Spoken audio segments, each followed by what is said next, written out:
Hello, friends. So, we continue to learn about natural language processing. Before I dive deep into using the widgets, I thought I should explain you what are the different concepts and applications of natural language processing. Right? So, what is NLP? NLP is nothing but whenever the human is trying to interact with the machine, and we want the machine to understand the human language. As we all are aware, machine understands the language of zeros and ones, and that's what we learned when we started coding before 20, 30 years, where we said that the machine has to understand in bits and bytes, and hence all the alphabets and everything were written in ASCII codes. But in today's environment, when the computational power has improved, we have artificial intelligence which is picking up. We want that machine should understand not only the language of zeros and ones, but it should also understand the language that you and I speak, right? So NLP helps us in doing that process more easily. Though the computer or the machine understands the language of zeros and ones, but natural language processing makes it easy for the computer to understand the natural language of the humans. We can use sentiment analysis or NLP for information retrieval, sentiment analysis. The reason I use synonym of sentiment analysis is because the major use of NLP for most of the organization is about sentiment analysis. We have apps and applications which are available in the market or have been developed by certain programmers, where the code is or the machine is able to write a blog for you, the machine is able to write a story for you, which has still not become very easily public, right?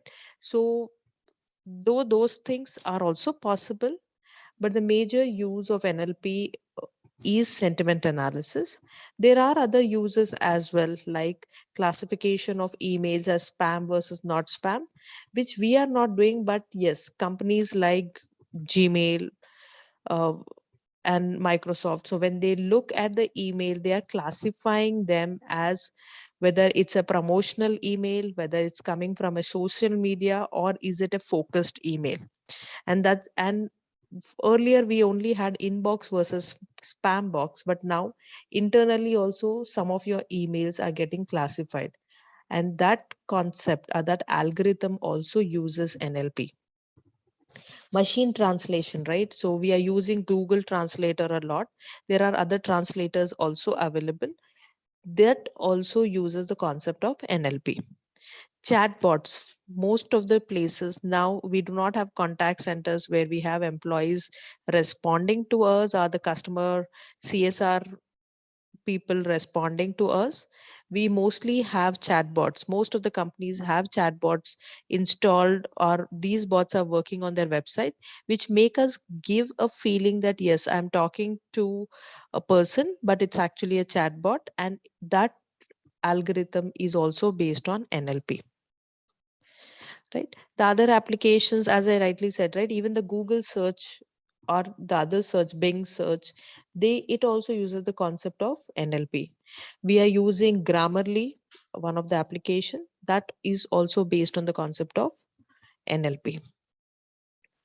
Right, so what I'm going to cover is what is structured and unstructured data set. uh, because we are talking about natural language processing, most of the time the natural language processing is done on unstructured data. Why? Because when you are responding to your product which you have bought in Amazon, it's not in a structured format. When you're writing an email, we don't use any structured format. So most of the time the text analytics comes in unstructured data, right? We will see some business cases and applications of NLP using some project works. So that's all for now. See you in the next video. Thank you.